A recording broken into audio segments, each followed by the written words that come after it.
ne dépend pas de ce qu'il a à main aujourd'hui. La grandeur d'un homme ne dépend pas de beaucoup d'argent qu'il a. Réussir ses études en tant que jeune est un véritable défi, mais réussir en tant que jeune chrétien l'est encore plus. Bienvenue à notre moment d'échange et de partage consacré à la jeunesse. Bienvenue à JDF. La grandeur d'un homme ne dépend pas de beaucoup d'argent qu'il a. Si vous nous prenez en marche, vous êtes à GDF, entendez par GDF, jeunesse distinguée et en feu. J'espère que vous allez bien. Moi, je vais super bien, en parfaite harmonie, dans une élégante fraîcheur. Et aujourd'hui, encore, nous traiterons d'un thème très important et qui, pour nous, est d'actualité. Réussir ses études en tant que jeune chrétien. Et pour traiter de ce thème, nous recevons un jeune dynamique, passionné par le Seigneur, parce qu'il a changé positivement sa vie. Il est leader de jeunesse chrétienne. Il est auteur, il est conférencier et il est coach études. Et nous recevons sur notre plateforme aujourd'hui Céler Oka. Oui, c'est cela. Bienvenue à JDF. Merci, Désiré. Ok, c'est pour nous aujourd'hui un énorme plaisir de te recevoir à notre plateforme d'échange et de partage pour traiter encore de ce thème-là qui est d'actualité, réussir ses études en tant que jeune chrétien. Le plaisir est partagé. Ok, Dieu merci. Déjà, on va d'entrer dans le vif du sujet. Déjà, quelle impression, mais quelles sont tes premières réactions en ce qui concerne ce thème déjà? Qu'est-ce que tu peux dire en ce qui concerne ce thème, réussir ses études en tant que jeune chrétien? Réussir ses études est une obligation pour tout jeune chrétien qui va à l'école. Des parents investissent dans ses études, il a donc obligation de résultats. Et donc c'est vraiment un thème d'actualité vu que ces dernières années, beaucoup de difficultés ont été remarquées au niveau des étudiants, des résultats et même au niveau du système éducatif. Donc il faut qu'on en parle et je remercie JDF pour cette opportunité. Gloire à Dieu. Donc aujourd'hui nous parlerons de ce thème qui est d'actualité. Donc si vous nous prenez en marche, vous êtes à JDF, n'oubliez pas de liker, de partager, d'aimer et de faire aussi aimer autour de vous parce que quelqu'un a besoin d'arguments, il a besoin d'outils nécessaires pour réussir ses études. Et nous traiterons de ce thème-là tout à l'heure. Mais déjà, c'est le cas. Nous avons traversé une crise sanitaire. Oui. Et bien déjà, pour toi qui es quelqu'un de beaucoup actif, est-ce que ça empiète un tout petit peu sur tes activités, sur, je peux dire, ta manière de fonctionner? Est-ce que cette crise sanitaire a une conséquence sur, soit positive ou négative, sur tes déplacements, sur tes activités et tout? Effectivement, il faut dire que tous les secteurs d'activité, que ce soit dans la société, que ce soit dans le monde des affaires, tous les secteurs d'activité ont été touchés par cette crise. Et donc, bien entendu, moi, personnellement, au niveau professionnel, aussi au niveau de mes activités en tant que jeune leader, j'ai eu à connaître certaines difficultés. Mais il faut dire qu'il y a aussi un aspect positif parce que cette crise nous a mené à réfléchir autrement, à trouver des stratégies et à aussi revoir notre mode de fonctionnement dans tout ce que nous faisons comme activité. Amen. Ok, aujourd'hui, ce qui en ressort, c'est que tout le monde est convaincu que cette crise-là nous a permis de pouvoir aujourd'hui trouver d'autres moyens dans la manière de faire nos activités. Donc ça a été le pont le plus positif dans cette crise sanitaire. Et comme je disais tantôt, avec toi, nous parlerons aujourd'hui de réussir ses études en tant que jeune chrétien. Déjà pour toi, oui. C'est quoi réussir ses études? Eh bien, réussir ses études est une notion assez relative. Okay. Parce que pour certains, réussir ses études, c'est avoir leur diplôme de fin d'année. Pour d'autres, réussir ses études, c'est travailler. Pour d'autres, réussir ses études, c'est simplement avoir une très bonne note à l'école. Donc ici, réussir ses études, nous pouvons le dire que réussir, c'est selon l'objectif qu'on s'est fixé. Voilà, parce que la réussite même, c'est le fait d'avoir un résultat favorable. Mais on ne peut pas avoir de résultat si on n'a pas eu un objectif. C'est selon l'objectif qu'on a une définition donc du résultat. Si l'objectif est atteint, alors on a réussi. Si l'objectif c'est par exemple d'avoir un diplôme, on a réussi donc ses études avec ce diplôme-là. Voilà. Okay. Mais pour certains, il peut s'agir de réussir avec le bac. Le bac. Pour certains qui ne veulent pas aller très loin dans les études, le bac, le BPC. Pour d'autres qui ont des ambitions plus nourri concernant les études. Réussir ses études, c'est par exemple avoir une licence, un master ou un doctorat. Voilà Ok, donc la définition de réussir ses études est différente d'une personne à une autre, selon les objectifs qu'on s'est fixés. Soit peut-être à avoir un diplôme, tel que chez nous ici, soit le BPC, pour certains le bac, pour certains un master, mais ça dépend. Donc, réussir ses études, on ne peut pas, dans ta définition, essayer de donner une définition figée. Ok, d'accord, il n'y a pas de problème. Mais déjà aujourd'hui, on ne peut pas parler de réussir ses études sans déjà faire une description, si je peux me permettre ainsi, du tableau éducatif de notre nation déjà. Déjà, toi qui es un acteur dans ce volet-là, quelle description aujourd'hui tu peux faire du tableau éducatif de notre nation? Comment est-ce que tu peux le présenter déjà? D'accord. Il faut dire que il y a beaucoup de défis. Le système éducatif ivoirien a beaucoup de défis. Et il faut dire que le tableau actuellement n'est pas très reluisant. Ok. Voilà. Il y a encore beaucoup de choses à faire sur le plan de la formation. Sur le plan des résultats attendus après la formation. Sur le plan même de l'insertion professionnelle, il y a encore beaucoup de défis. Okay. Je peux m'expliquer? Ok, vas-y. D'accord. Sur le plan de la formation, il y a une question qui se pose souvent, la question de la qualité de la formation qu'on reçoit, la qualité des formateurs. Et encore, il y a aussi l'état d'esprit dans lequel les étudiants ou les élèves vont recevoir donc cette formation-là. C'est tout ça qui va permettre aux apprenants d'être insérés dans le milieu professionnel, dans le monde professionnel, parce que l'objectif, ce n'est pas seulement d'aller à l'école ou de glaner des diplômes. On est tous d'accord que l'objectif, après les études, c'est pouvoir intégrer la vie professionnelle. Et donc, il faut être efficace, il faut être compétent, et tout ça va passer donc par l'apprentissage, un apprentissage de qualité. Va donner donc des diplômés de qualité. Donc, ce qui n'est pas toujours le cas aujourd'hui quand on regarde le système éducatif. Voilà, il y a beaucoup de challenges encore, il y a beaucoup de choses à corriger et à tous les niveaux. Il faut préciser que les responsabilités ici sont partagées. Beaucoup disent que quand les résultats ne sont pas bons, c'est la faute des élèves. Ils ne sont pas très conscients. Il y a d'autres aussi. Les élèves, eux, ils vont souvent jeter les responsabilités au niveau des professeurs. J'ai eu à animer une fois une conférence au niveau du village SOS d'Aboisseau. Et je posais pendant 30 minutes, j'ai laissé le temps à tous ceux qui assistaient à cette conférence-là de pouvoir exprimer leurs difficultés. Et je vous assure, 90% ont dit que la faute revenait au professeur. Et donc, je les ai laissés parler, s'exprimer. Et à la fin, je leur ai dit que, vous savez, la faute peut venir d'ailleurs, de d'autres personnes. Mais votre réussite vous appartient à vous.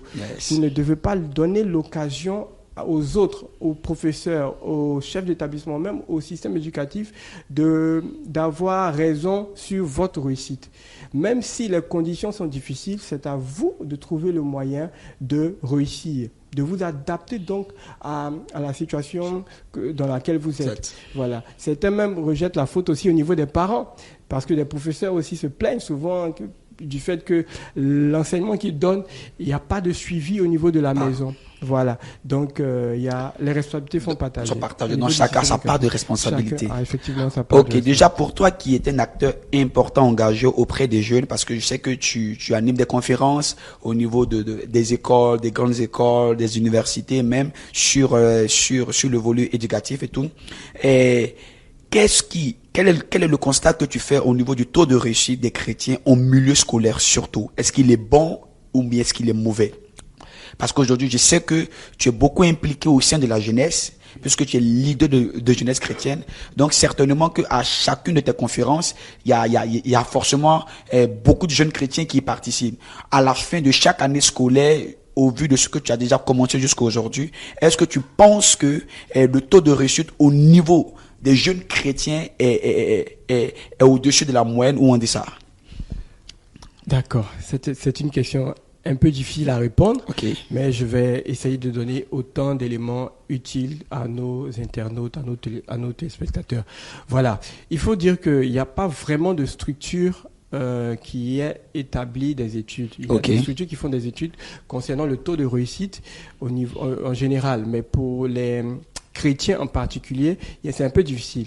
Mais vu mon constat en tant qu'acteur dans ce domaine-là, avec les tournées, avec des cellules aussi de prière que nous animons, Ok. de part et d'autre, nous pouvons constater qu'il fut un temps où le taux de réussite en milieu chrétien était très très très faible. Très très faible. Très faible, parce que le chrétien était celui qui mettait plus en avant la spiritualité et il négligeait ce volet. Mais il faut dire que durant ces dernières années, il y a comme de l'amélioration. Il y a quand même de l'amélioration. Les chrétiens même les jeunes commencent à prendre conscience, parce que quand ils vont à l'église, on leur enseigne qu'il faut réussir, que vous devez être la tête et non la queue. Et pour cela, ils sont conscients que pour réussir, pour s'imposer dans cette société, il faut bien sûr avoir un bagage intellectuel, il faut bien sûr avoir des connaissances, des compétences. Donc déjà, ce qui veut dire qu'il y a une prise de conscience aujourd'hui. Oui. Contrairement aux années passées, il y a une prise de conscience qui fait qu'aujourd'hui, il y a un taux quand même d'amélioration au niveau du taux de réussite au niveau des jeunes chrétiens. Gloire au Seigneur Jésus, parce que nous croyons que notre objectif, Dieu nous appelle à dominer, à régner dans toutes les sphères d'influence, et dans le domaine éducatif, Dieu nous appelle à être la tête, comme il a dit, et non la queue. Penses-tu aujourd'hui que les jeunes en général, ou encore les jeunes chrétiens en particulier, ont le souci de la réussite dans leurs études? Est-ce qu'ils se soucient aujourd'hui de réussir dans les études? Est-ce qu'aujourd'hui c'est une nécessité, ou bien c'est une obligation, ou bien c'est un fardeau qu'un jeune a de réussir dans ses études quand il est chrétien, par exemple? D'accord. Il faut dire que Est-ce qu'ils perçoivent la nécessité de la formation? Oui. Il faut dire qu'il perçoit cette nécessité-là. Mais il y en a encore d'autres qui la conçoivent mal. Il faut dire que je vais donner 3 tableaux. Ok. Voilà. Il y a le jeune qui va à l'église, Ok. mais qui n'est pas réellement converti, et donc qui a encore l'esprit du monde. Et quand c'est comme cela, l'esprit du monde, c'est plutôt une mentalité d'amusement, de distraction. Ok. Donc, bien qu'il aille à l'église, mais il n'est pas encore conscient de ce qu'il doit prendre ses études au sérieux. Il y en a aussi qui sont complètement l'inverse, qui sont vraiment engagés, tellement engagés que... Engagés où? Dans le monde ou dans le Seigneur? Dans l'œuvre de Dieu. Ok, dans l'œuvre de Dieu. Ok, à l'opposé. ok, à Donc, l'opposé. ils sont tellement engagés dans l'œuvre de Dieu que finalement, ils arrivent à oublier qu'ils ont aussi une responsabilité, même vis-à-vis du Seigneur, de réussir. Parce que Dieu aussi les attend. Et c'est aussi même servir Dieu que de réussir dans les études. Ah oui, je veux que tu répondes un tout petit peu cette partie-là. D'accord. Quand tu dis qu'ils ont une responsabilité vis-à-vis du Seigneur de réussir, parce que je pense qu'aujourd'hui, beaucoup de jeunes ne sont pas conscients de cette responsabilité qu'on a vis-à-vis du Seigneur de réussir dans nos études. Donc, je veux que tu essaies un tout petit peu d'aller en profondeur au niveau de ce petit point-là, si c'est possible. D'accord. Vous allez prendre, par exemple, l'exemple de quelqu'un comme Daniel. Ok. Daniel est allé à Babylone. Waouh, j'aime cet exemple-là. Daniel est allé à Babylone, il était encore tout jeune, et on va lui présenter une certaine situation. On va lui dire, on change ton nom. On va lui dire, désormais, voici les mets que tu dois consommer. On va lui dire aussi, à côté de cela, on va lui dire aussi... Ils ont beaucoup d'interdits, au fait. Voilà. Donc, au fait, ce que je veux dire par là, c'est qu'on va lui imposer un certain nombre de choses. Parce que, étant à Babylone, c'est l'image du monde. Du monde. Voilà. Donc, comme certains le disent, nous sommes dans le monde, mais nous ne sommes pas du monde. Voilà. Donc, on va lui imposer un certain nombre de choses. Mais il faut qu'on retienne quelque chose, c'est que Daniel, il a su faire la part des choses. Ce qui était de Dieu et ce qui n'était pas de Dieu. C'est-à-dire que, consommer la nourriture, c'était pas de Dieu. C'est vrai, on a changé son nom, il n'y a pas de souci, mais lui donner certaines habitudes qu'il n'avait pas en tant qu'enfant de Dieu, il a su faire la différence entre ça et puis ce qu'il devait faire. Donc, il a fait ce qu'il avait à faire comme travail, et par la suite, on a reconnu que Daniel avait un esprit supérieur. Yes. Il avait la sagesse, l'intelligence, même en sciences et en lettres. Dans tous les domaines, voilà, dans toutes les questions. 1, vous allez découvrir dans le chapitre 1, je crois, à partir du verset 17.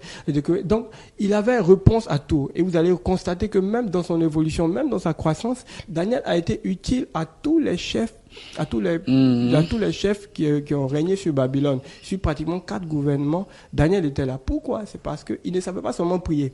Yes. Mais en plus de savoir prier, il avait de la connaissance. Il était ouvert. Pareil même pour Moïse, la Bible déclare en Actes chapitre 7, verset 22, que Moïse était instruit dans toute la sagesse d'Égypte.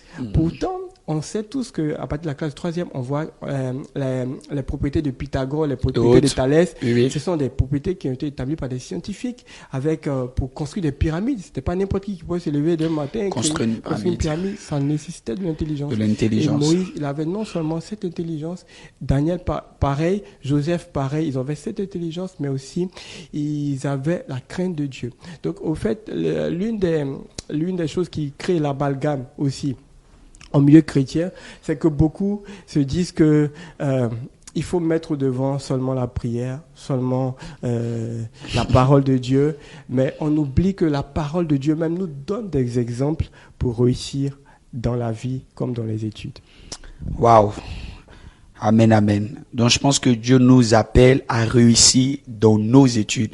Parce que notre Dieu est un Dieu d'excellence. Et c'est à Dieu qu'appartient la connaissance, la science. Donc Dieu veut nous voir régner, jeune, toi qui nous écoutes. Dieu veut te voir régner dans tes études en étant meilleur, en étant excellent.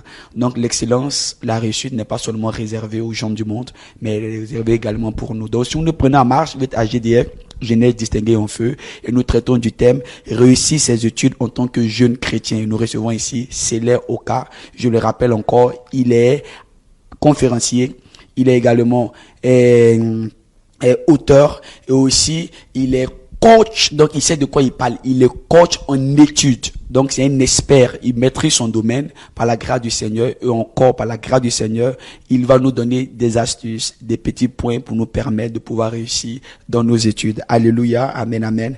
Que Dieu nous bénisse. Quelle est aujourd'hui la difficulté dans la réussite de la jeunesse chrétienne dans les études? Pourquoi nous avons un taux faible de réussite? Pourquoi aujourd'hui il y a un taux faible de réussite en milieu scolaire, mais surtout au niveau des chrétiens? D'accord.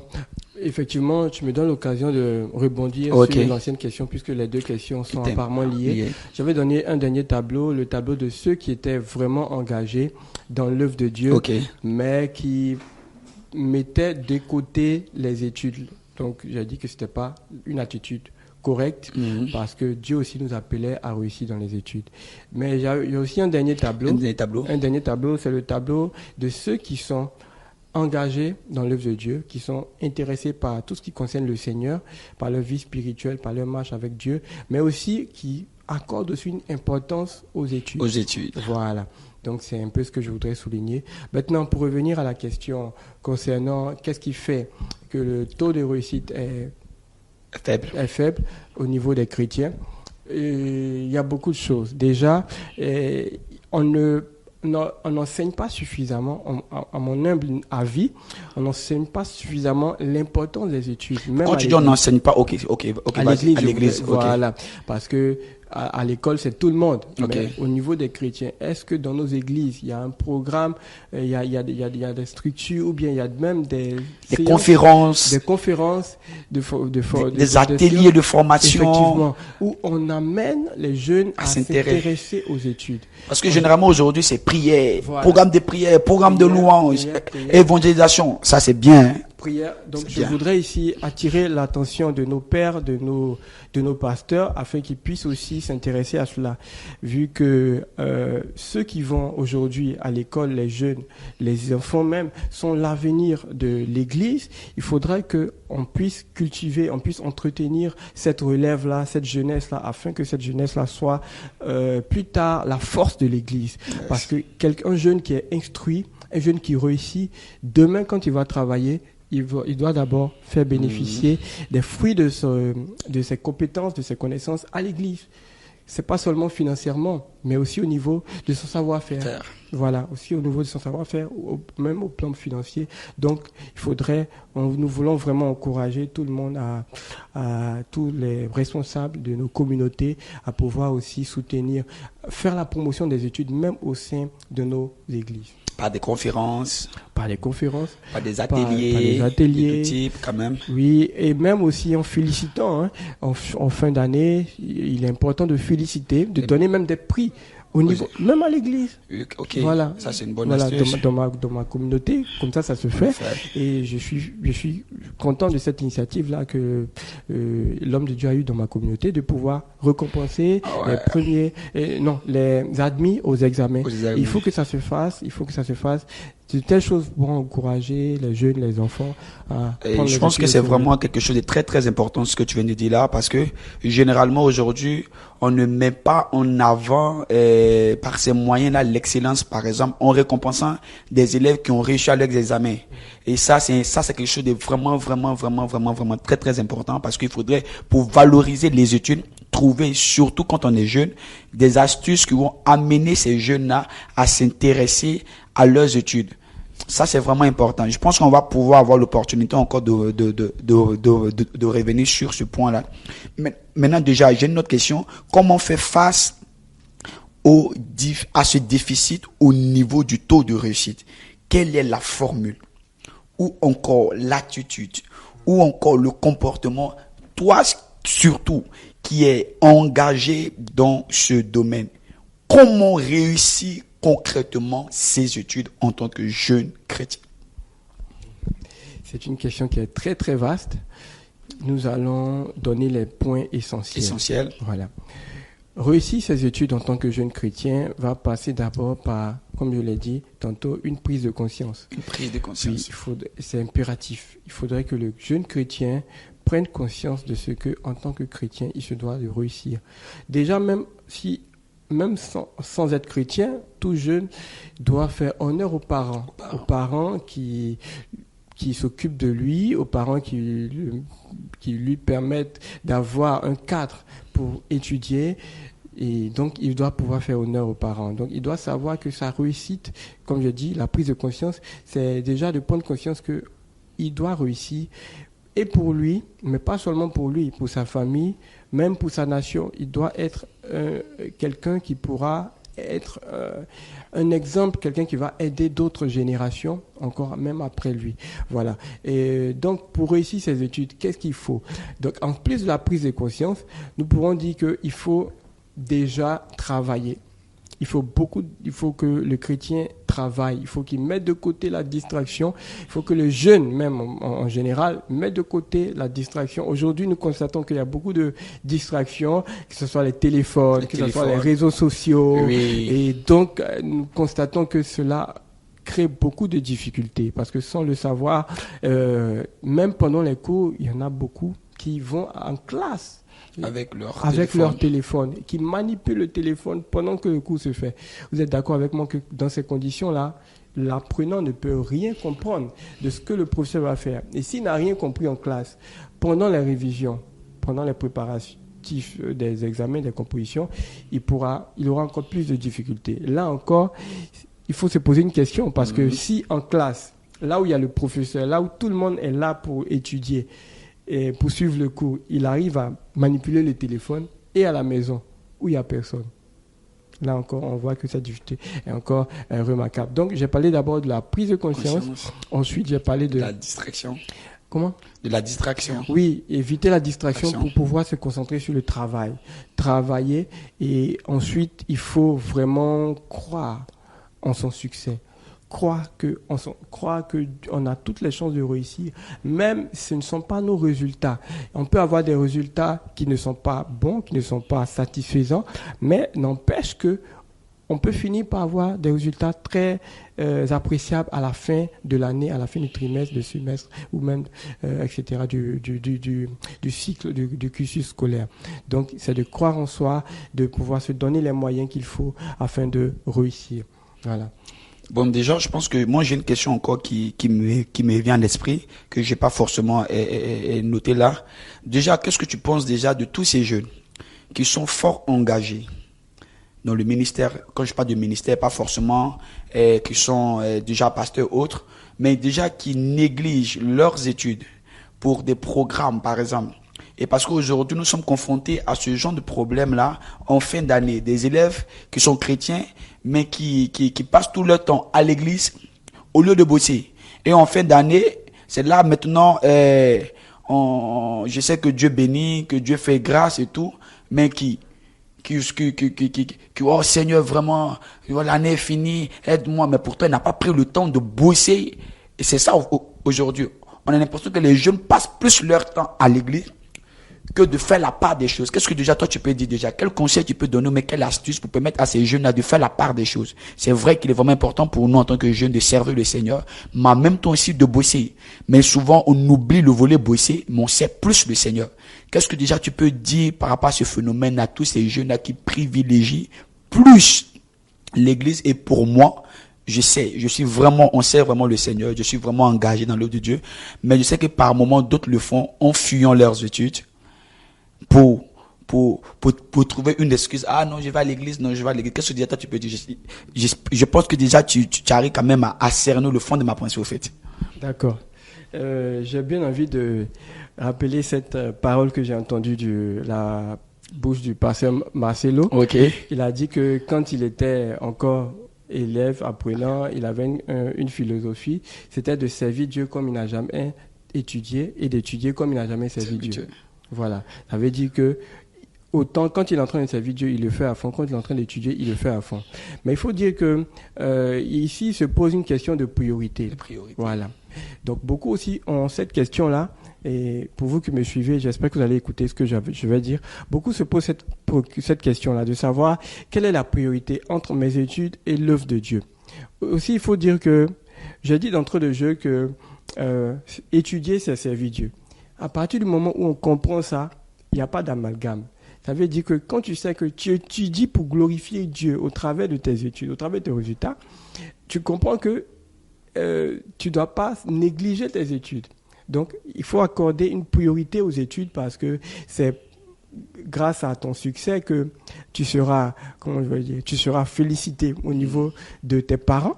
Voilà, auprès de qui on a un devoir de résultat, une obligation de résultat, et c'est grâce à même ton résultat, même au niveau de l'église, c'est-à-dire que on peut constater que certains jeunes peuvent peut-être souvent manquer des cours pour venir faire des programmes, mais à la fin de l'année, ton leader spirituel ne sera pas fier de ce que tu as manqué des cours et puis échoué. Voilà, il sera plutôt fier de savoir que tu as réussi. Aussi, il faut dire que il ne faudrait pas aussi te cacher dans les études pour éviter de servir Dieu. Okay. Voilà. Donc, ce que je veux dire, c'est de savoir faire la part des choses et aussi de pouvoir mettre les études au devant. N'empêche qu'il y a des moments où on a des temps libres, parce que même ceux qui ne sont pas chrétiens, ils ont des temps libres et après qu'ils aient fini d'étudier, souvent, il y a une forme de pression, on a besoin de se relâcher un peu. Voilà. Donc, ils utilisent ce temps-là pour aller peut-être boire, pour aller peut-être dans des cérémonies, dans des concerts, etc., etc. Mais le jeune chrétien, lui, il peut utiliser ce temps-là pour aller à l'église, pour faire l'œuvre de Dieu. Voilà, sans pour autant que cela n'empiète sur ses résultats scolaires. Voilà. Ok. Je pense que c'est clair. Dieu nous appelle à l'excellence. Là, nous ne sommes pas en train de dire de mettre Dieu en arrière, mais de faire la part des choses. Servir Dieu tout en étant de bons apprenants pour que le résultat puisse suivre. Parce que, quelqu'un pouvait le dire, 0 multiplié par 1000, ça fait 0. Mais forcément, il faudrait quelque chose. Qu'est-ce que tu apportes au Seigneur comme bagage intellectuel? C'est sur ça que Dieu va souffler et te permettra encore d'avoir des résultats dans tes études. Amen, amen. Et déjà, il y a un phénomène aujourd'hui qui est très récurrent au milieu scolaire. Et je pense que beaucoup de jeunes chrétiens aujourd'hui s'adonnent, mais déjà pour toi qui es sur le terrain, le phénomène de la tricherie, par exemple. Aujourd'hui, réussir ses études, pour certains, c'est forcément avoir un diplôme. N'est-ce pas? Maintenant, comment est-ce qu'on arrive à avoir ces diplômes-là quand les moyens qu'on utilise pour parvenir à nos fins ne sont pas les moyens qui sont prônés par la parole du Seigneur? Parce qu'aujourd'hui, il y a le phénomène de la tricherie, de la corruption au niveau des différents examens et tout ça. Même aujourd'hui, il y a plein de personnes aujourd'hui qui ont des diplômes sans l'avoir passé. Il y a ce phénomène de, comment on appelle, de mercenaires pour les examens et tout ça. Et il y a beaucoup de jeunes chrétiens. Est-ce que ça, on peut dire que j'ai réussi mes études? Parce que tout compte fait, j'ai le diplôme, j'ai le bac, j'ai cette finalité-là. Est-ce que je peux dire que j'ai réussi mes études? Parce que ces personnes-là viennent à l'église et puis rendent témoignage pour certains. Et ça, je ne sais pas comment est-ce que toi tu peux qualifier ça, mais toi tu espères déjà. On peut dire que, parce que quand on dit réussir ses études, ce n'est pas un thème spirituel. Ok. Ça concerne tout le monde dans la société. Même quelqu'un qui est païen il peut réussir ses études. Ah oui. Ça, c'est une vérité. On peut être chrétien, réussi, mais on peut aussi être païen et puis réussir. Okay. Maintenant, la question qui se pose pour les chrétiens, c'est de réussir ses études selon Dieu. Dieu. Je pense que c'est le thème qui nous rassemble aujourd'hui ici. Donc, quelqu'un qui triche, il va réussir ses études, mais il n'a pas réussi selon Dieu. Et il faut dire que la vie ne s'arrête pas qu'aux études. Après les études, Dieu va t'attendre à un carrefour, au carrefour de l'emploi, même après l'emploi, il y a encore d'autres défis. Donc, il est vraiment nécessaire de pouvoir se conformer déjà dès le départ à la voix de Dieu, à la parole de Dieu, qui proscrit tout ce qui est méthode, stratégie de tricherie. Pas plus tard même que hier, j'ai reçu un appel d'un étudiant qui devait passer le BTS. Il m'a dit... parce que je suis aussi président d'une fédération d'étudiants. Voilà, il m'a dit, Prési, voilà, moi, en tout cas, je ne suis pas intéressé par la tricherie. Mais on sait tous que quand on va les composer, les gens vont nous faire des propositions. Les surveillants vont demander de l'argent et tout. Et ça, il faut qu'on en parle. Il faut en parler. Beaucoup n'en parlent pas, peut-être par peur, peut-être aussi parce qu'il y en a tellement qui sont impliqués dans ce genre de pratiques. Mais il faut qu'on ait le courage d'en parler. Et je voudrais donc saisir ce plateau, cette opportunité pour en parler. Donc, il y a un phénomène qui prend vraiment de l'ampleur. Et surtout, il est triste de constater que même parmi les chrétiens trichent, mais pour eux, ce n'est pas un péché. Il faut qu'on le dise, la tricherie, c'est un péché. Qu'on te montre ou que tu montres, tout ça, ce sont des formes de tricherie. Qu'on te laisse communiquer, recevoir des sujets par téléphone, ou etc., tout ça, ce sont des formes de tricherie. Et si tu es dans ces choses, chers frères, chères sœurs, je veux t'inviter simplement à te repentir et à saisir la main de Dieu qui veut t'utiliser. Je vous assure, j'ai été jeune, je me suis converti très jeune depuis déjà 2003. Voilà, j'étais en classe de 3e déjà. Mais jusque dans tout mon parcours, j'ai pas eu à tricher. Parce que beaucoup aussi ont peur. Beaucoup aussi se disent que si je ne triche pas, est-ce que je pourrais réussir? J'ai pas eu à avoir recours à ce genre de pratiques. Et par la grâce de Dieu, j'ai pu poursuivre mes études jusqu'à avoir un master en informatique. Wow. Et donc, voilà. Donc, je veux dire à tous ceux qui croient que c'est impossible de réussir ses études sans tricher, je veux leur dire que c'est possible de réussir sans tricher. Parce que nous, en tant qu'enfants de Dieu, nous comptons sur la grâce de Dieu. Et notre Dieu qui nous a donné, nous devons croire au fait que Dieu nous a accordé une intelligence. Et cette intelligence-là, c'est vrai, nous avons la foi, mais encore nous avons aussi des capacités que Dieu a mises en nous. Il faut que nous puissions croire en cela et que nous puissions travailler en fonction de cela. Donc vous allez constater aussi dans la société que pour celui qui est déjà armé de la mentalité d'éviter tout ce qui est fraude, ce sont des qualités qui vont rester. Même au-delà des études, quand il aura son diplôme en entreprise, il sera excellent. Excellent. Voilà. Il sera excellent et partout dans les concours, sans qu'il ait besoin de dépenser de l'argent pour frauder, il pourra donc réussir parce qu'il a le niveau. Et c'est ce qui est vraiment important. Aimez, likez, partagez. Vous êtes à GDF. Aujourd'hui, le thème que nous traitons encore, je le rappelle, c'est réussir ses études en tant que jeune chrétien, ou bien si vous voulez réussir ses études selon Dieu. Eh bien, déjà, ce qui me ramène à mon avant-dernière question, parce que nous sommes au terme de notre moment d'échange. Déjà, aujourd'hui, tu as évoqué un point très important. Mais déjà, pour quelqu'un qui est chrétien et qui a échoué une fois, 2 fois, voire 3 fois même, à un examen, par exemple. Déjà, il y a le découragement, il y a l'abattement, il y a ce sentiment que Dieu l'a laissé, pourtant il bosse, il étudie, il va à l'église. Déjà, donc du coup, il y a cette tendance-là, bon, ok, d'accord, certainement que Dieu m'a laissé, donc moi je vais aller tricher. Qu'est-ce que tu peux déjà dire à ces personnes-là? Parce que beaucoup de chrétiens, beaucoup de jeunes se retrouvent dans ces cas-là. Et il est vraiment important déjà qu'on arrive à leur communiquer la pensée de Dieu à ce sujet-là quand même. Qu'est-ce que tu peux leur dire? D'accord. Il faut dire que l'apprenant doit comprendre que l'échec n'est pas une fin en soi. Ok. Voilà. Il peut arriver, il y en a qui ont été très bons, mais qui ont réussi, mais qui ont échoué à un examen. Il y en a par contre qui n'avaient vraiment pas forcément le niveau, mais aussi ça, on en a vu par miracle, on a vu leur nom inscrit sur le tableau des admis. Voilà. Toujours est-il qu'en tant que chrétien, il faut comprendre que notre vie est entre les mains de Dieu. Bien sûr, en tant que chrétien qui pratique la volonté de Dieu, bien sûr, je ne vais pas dire que tu ne vas pas pécher et tu ne vas pas tromper Dieu et puis après t'attendre à ce que Dieu fasse toujours des miracles dans ta vie. Non, mais en tant que chrétien, tu dois croire que ta vie est entre les mains de Dieu. Dieu t'a donné des qualités, il t'a donné de l'intelligence pour que tu réussisses. Alors tu fais ta part et Dieu lui fera sa part. Il peut arriver pour certaines personnes ou à certains moments qu'on connaisse l'échec, mais est-ce qu'on a déjà eu à l'esprit de tirer des leçons de cet échec?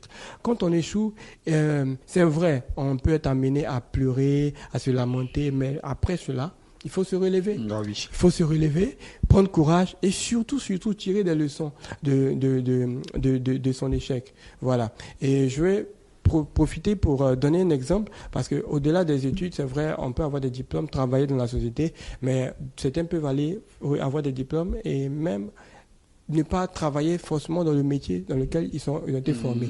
On ne va pas dire qu'ils ont échoué aux études. Oui, ça c'est vrai. Ils ont réussi les études parce qu'ils ont peut-être répondu à un appel, voilà, l'appel peut-être d'être homme d'affaires, femme d'affaires, etc. Et certains même réussissent dans ce domaine-là.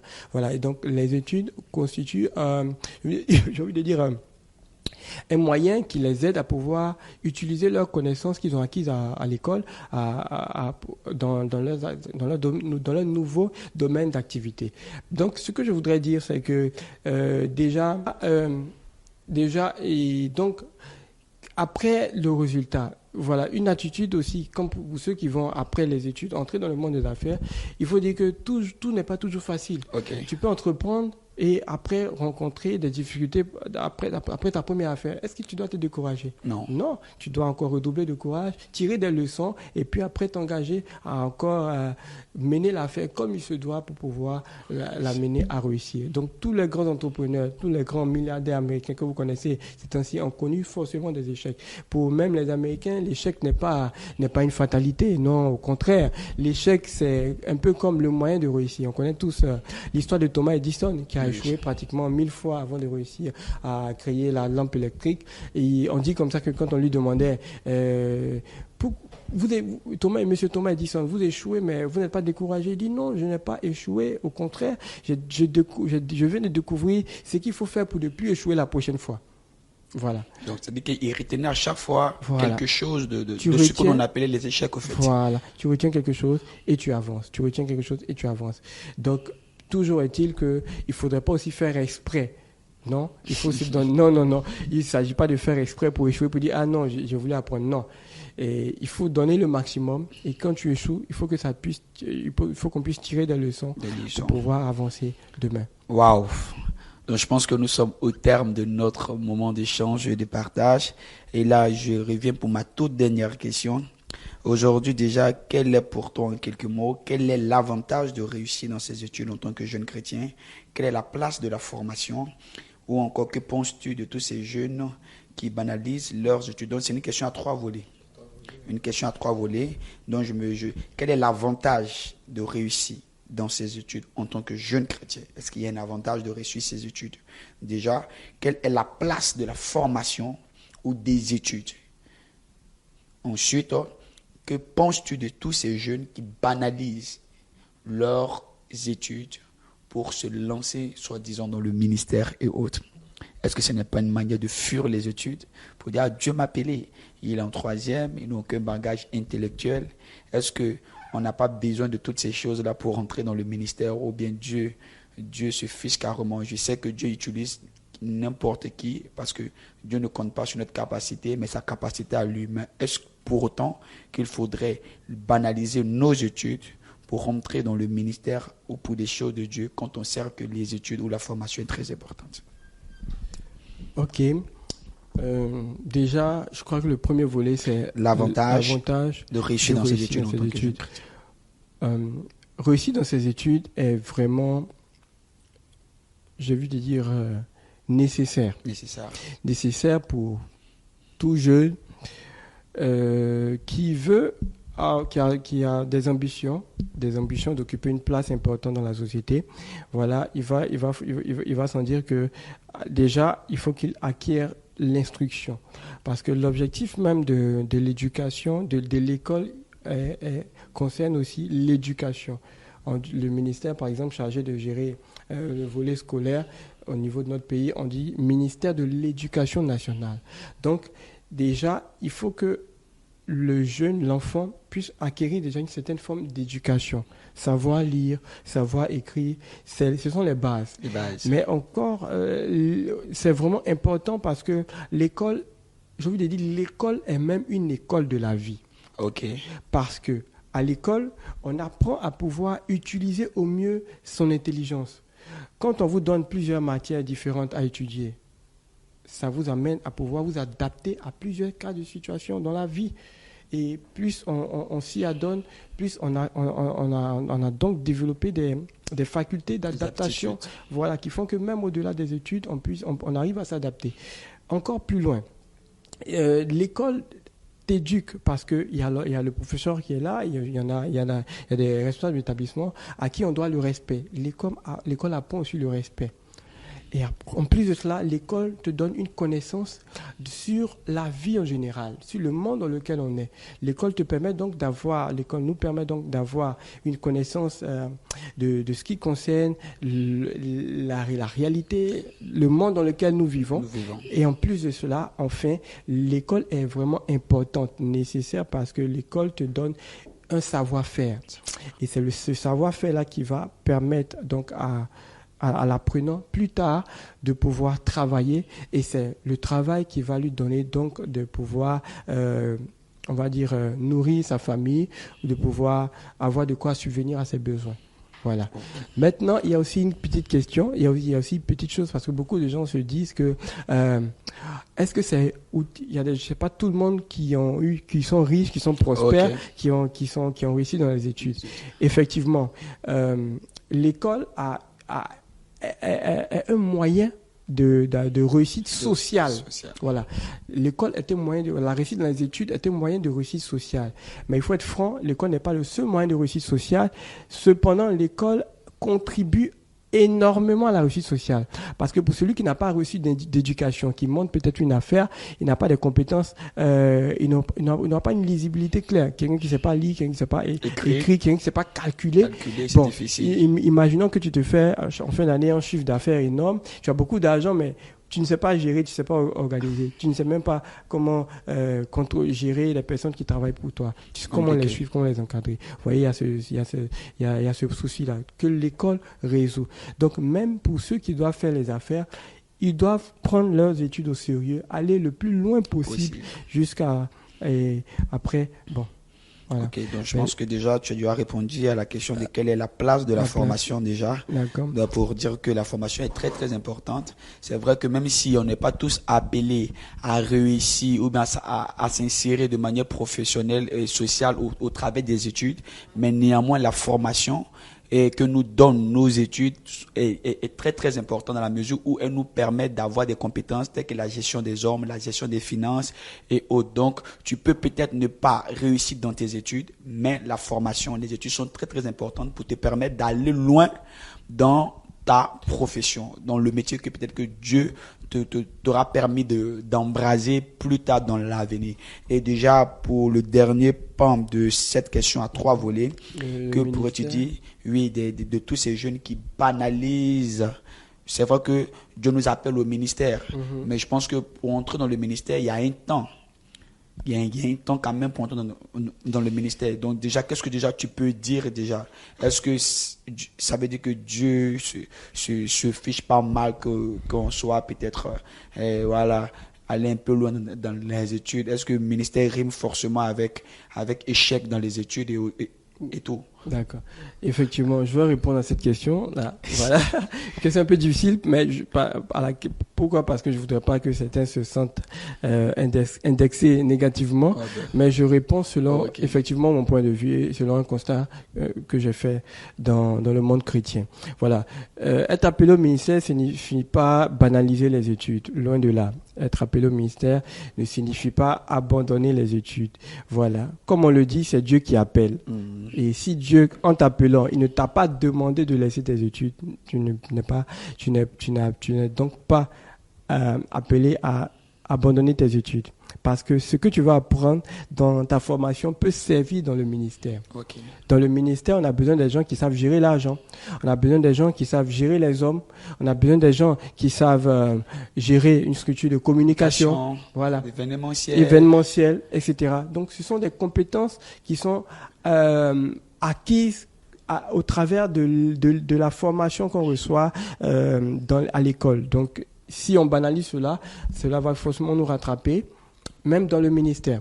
Donc, un appel, on peut être appelé, certes, mais n'empêche qu'on se doit de réussir dans les études. On se doit même de réussir professionnellement. Voilà, je connais plusieurs personnes qui ont réussi. Et l'un des exemples qui m'épate le plus, c'est quand j'ai appris que l'un des pères du réveil au Nigeria, qui est un homme de Dieu très connu, le bishop Benson Idaoussa, voilà, on m'a dit qu'il travaillait même pendant qu'il était encore dans le ministère. Parce que j'ai lu même l'un de ses ouvrages où il travaillait dans une entreprise de chaussures qu'on appelait Bata.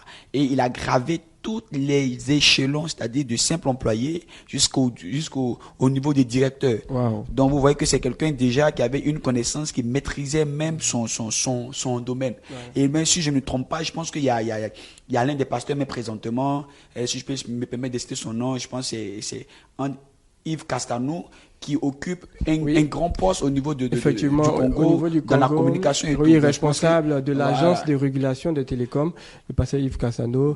On a même l'exemple du bishop Dag Ewadmis au niveau du Ghana, qui est médecin. Voilà, il dit que même, c'est vrai, il est vraiment occupé dans l'œuvre de Dieu avec plus de 1500 églises dans le monde, mais il dit que il trouve quand même du temps à exercer, pas forcément pleinement, oui, mais à ces temps perdus. Donc il faut dire que même pour ceux qui abandonnent souvent les études ou bien le travail pour servir Dieu, sans que Dieu ne leur ait donné cette instruction-là, même dans le ministère, il faut dire que c'est triste de le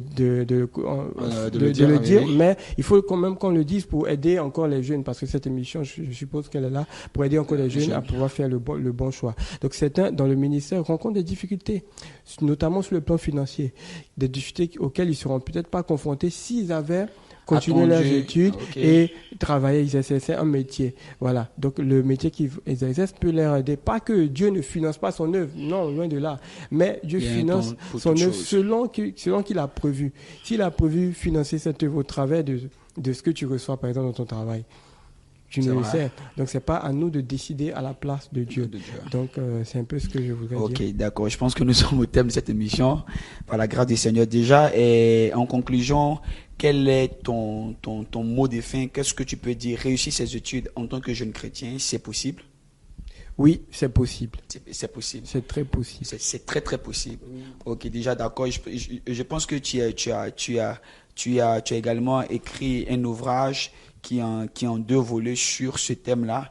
Et déjà, brièvement, puisque nous sommes à GDF, si tu peux déjà essayer de présenter juste en quelques minutes cet ouvrage-là pour permettre déjà aux téléspectateurs, aux jeunes qui nous suivent, là, de pouvoir avoir une connaissance déjà de ce que tu as comme contenu dans cet ouvrage. Merci déjà Désiré et à toute l'équipe de GDF pour cette opportunité. Donc déjà ici, j'ai écrit par la grâce de Dieu un ouvrage, sinon 2 ouvrages intitulés « Réussir ses études, c'est possible ». Voilà. Et à l'intérieur de cet ouvrage, je donne des stratégies, des méthodes pour réussir. Et donc, dans ces stratégies-là, je définis un peu l'attitude à avoir avant d'aller en classe, l'attitude à avoir pendant les cours et l'attitude à avoir après les cours. Parce qu'en général, la vie de l'élève est résumée par ces 3 étapes-là. Il y a avant le cours, pendant le cours et après le cours. Donc, avant le cours, il y a une attitude à avoir, il y a une préparation à avoir pour pouvoir assimiler tout ce qui sera enseigné pendant le cours. Pendant le cours aussi, il y a une attitude aussi à avoir pour pouvoir capter le maximum de tout ce qui sera enseigné par le professeur. Mais aussi, après le cours, il ne suffit pas de finir le cours et puis aller s'amuser, aller dormir. Non. Eh bien, après le cours, il faut savoir réviser. Il faut réviser. Il faut faire des exercices qui vont te permettre ensuite, lors des évaluations, de pouvoir avoir de très bons résultats. Donc c'est un peu ce que j'enseigne ici. Ok. Et juste à côté de cela, je donne encore des stratégies sur la gestion du temps, la gestion des priorités, l'organisation, comment se fixer des objectifs, comment se motiver, même quand on a des résultats médiocres, comment arriver à relever le niveau. Et en tout cas, c'est un peu de tout cela. Les lois qui existent dans le domaine des études, parce qu'il y a des lois, il y a des choses qui sont inévitables. Et donc, je prépare l'apprenant à toutes ces réalités-là. Gloire à Dieu. Donc, je pense que le plus important, on n'a pas, pendant cette émission, essayé de contourner tous les sujets, mais je pense que si tu prends ce livre, par la grâce du Seigneur, qui est en 2 tomes, le tome 1, le tome 2, tu auras, par la grâce du Seigneur, toutes les informations en ce qui concerne réussir ses études en tant que jeune. C'est possible. Et cet ouvrage-là, il est à 1000 francs, si je ne me trompe pas. Il est à 1000 francs. Donc déjà, c'est un prix abordable, c'est un prix accessible. Et nous invitons chacun de nous, par la grâce du Seigneur, de nous écrire ou encore de nous appeler pour ceux qui désirent cet ouvrage-là. Et nous allons, bien entendu, nous faire le plaisir de vous apporter, même si vous voulez chez vous, par la grâce du Seigneur, nous venir les récupérer à nos points de vente qui vous seront communiqués en inbox par la grâce du Seigneur. Donc déjà, Dieu nous bénisse pour ces temps d'échange et de partage. Je pense qu'on a eu la possibilité de toucher un tout petit peu chaque question relative à ce sujet-là, réussir ses études en tant que jeune chrétien. Déjà, il est important de savoir que Dieu nous appelle à l'excellence, à la réussite. Dieu n'est pas pour la médiocrité, mais Dieu est un Dieu d'excellence. Et parce que Dieu est un Dieu d'excellence, il veut nous voir en tant que jeunes dominer, régner, être les meilleurs. C'est pourquoi David l'était, c'est pourquoi également Daniel l'était, c'est pourquoi Moïse l'était. Donc vous voyez que toutes ces personnes que Dieu a choisies ne sont pas des personnes médiocres, mais des personnes qui avaient quelque chose. Parce que nous savons que si nous avons quelque chose, le monde viendra vers nous. Parce qu'ils viendront chercher ce que nous avons. Et ce que nous avons, c'est cette grâce du Seigneur. L'intelligence, la capacité que Dieu nous donne. Donc déjà, soyez bénis. N'oubliez surtout pas d'aimer, de partager, de liker. Aujourd'hui, c'était GDF avec Célaire Oka. Je le rappelle encore, il est conférencier, il est auteur et également il est leader de jeunesse chrétienne et coach en études. Waouh! Nous bénissons le nom du Seigneur pour ta vie et nous croyons que de gloire en gloire encore, Dieu te donnera la force, la possibilité de toucher et d'impacter le maximum de jeunes. Soyez bénis d'où vous nous prenez en marche. Shalom et demeurez JDF.